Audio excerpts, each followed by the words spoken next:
Assalamualaikum warahmatullahi wabarakatuh. Selamat pagi anak-anak. Kita ketemu untuk pertama kalinya di pembelajaran IPA lewat daring ini. Untuk bab 1 kali ini saya akan membahas objek IPA dan pengamatannya. Oh iya, untuk kelas 7 yang belum mengenal siapa sih gurunya IPA? Ya, saya adalah Ibu Ika. Saya guru IPA dan matematika di kelas 7. Salam kenal ya, meskipun kita sekarang ini lewat daring. Insya Allah nanti kita akan pasti ketemu di SMP Prasetya Wiyata. Kemudian selanjutnya adalah objek dalam IPA. Apa saja sih yang akan dibahas dalam objek dalam IPA? Sebelumnya, objek dalam IPA itu adalah segala benda yang ada di alam dan interaksinya satu sama lain. Contohnya adalah air dan makhluk hidup atau interaksi antara tumbuhan dengan udara yang ada di atmosfer. Kemudian penggolongan ilmu dalam IPA. IPA itu terdiri dari beberapa ilmu. Nah, sekarang kita bahas. Yang pertama adalah fisika. Fisika adalah ilmu yang mempelajari tentang unsur-unsur penyusunan alam dan gaya yang bekerja di dalamnya. Yang kedua adalah kimia, mempelajari tentang penyusunan dan perubahan zat. Yang ketiga adalah biologi, ilmu yang mempelajari tentang makhluk hidup. Kemudian yang keempat adalah geologi dan astronomi, ilmu yang mempelajari lapisan penyusunan bumi, atmosfer, dan antariksa. Ini perlu kalian hafalkan sebenarnya ya. Kita lanjutkan. Mempelajari tentang pengukuran, besaran, dan satuan. Apa sih yang dimaksud dengan pengukuran, besaran, dan satuan? Kemudian apa bedanya antara pengukuran, besaran, dan satuan? Yuk kita kupas satu-satu di sini. Pengukuran adalah kegiatan membandingkan suatu besaran diukur dengan alat ukur yang dipakai sebagai satuan. Nah, sekarang kita mengetahui apa sih itu pengukuran. Kegiatan membandingkan suatu besaran yang dapat diukur dengan alat ukur yang dipakai sebagai satuan. Itulah besaran.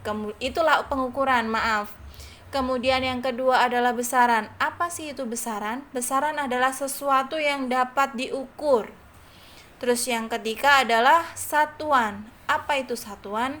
Satuan adalah sesuatu yang digunakan sebagai pembanding dalam pengukuran.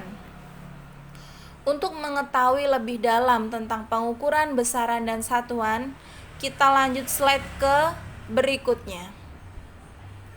Yap. Nah, besaran dan satuan pokok. Besaran pokok itu apa sih? Besaran pokok itu adalah besaran yang merupakan hasil dari pengukuran. Nah, di sini ada tabel besaran pokok. Contohnya, panjang.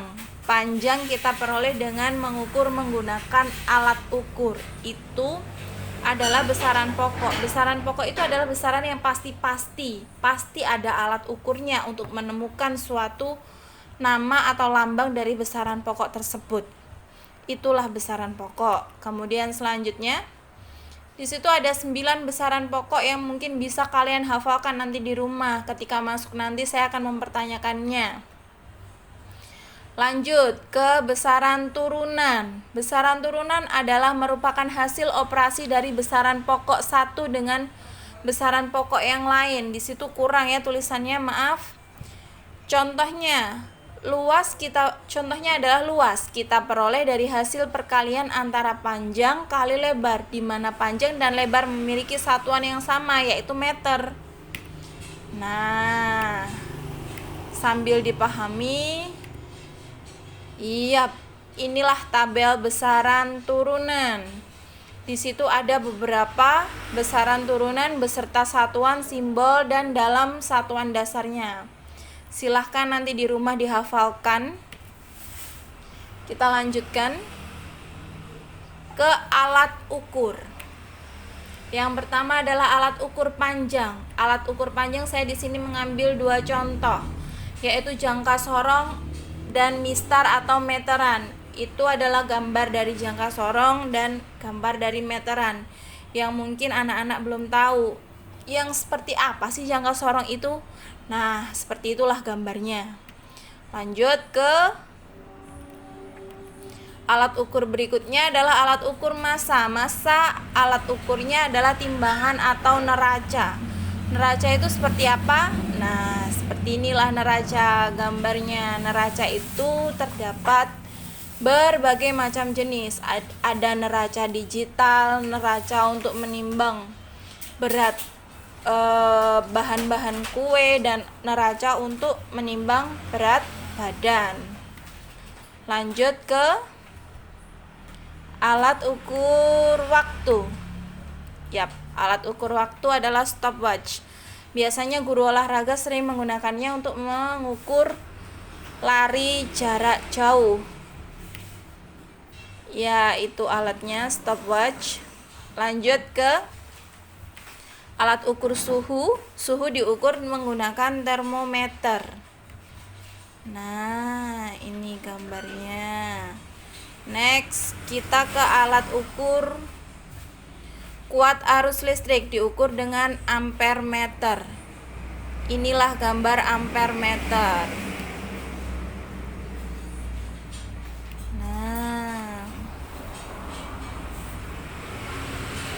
kita ke satuan baku atau satuan standar. Satuan baku atau satuan standar adalah satuan yang diakui internasional, biasa dengan disebut satuan internasional atau SI. Contohnya adalah meter, sekon, dan ampere. Kemudian yang kedua adalah satuan tidak baku. Satuan tidak baku adalah satuan yang bukan standar karena hasil pengukuran dari masing-masing orang itu mungkin berbeda-beda. Contohnya adalah jengkal dan hasta.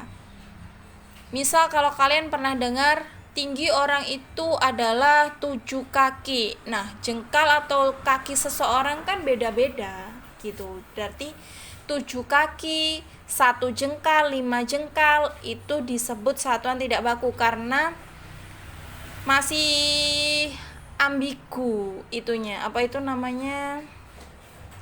Pengukurannya. Kalau satuan baku itu jelas, dia ada meter, sekon, ampere, dan lain-lain.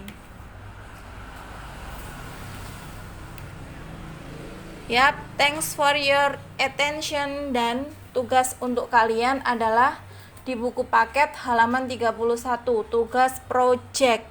Kerjakan individu di buku tulis. Tulis selengkap-lengkapnya beserta soalnya. Saya tunggu sampai jam 5 sore.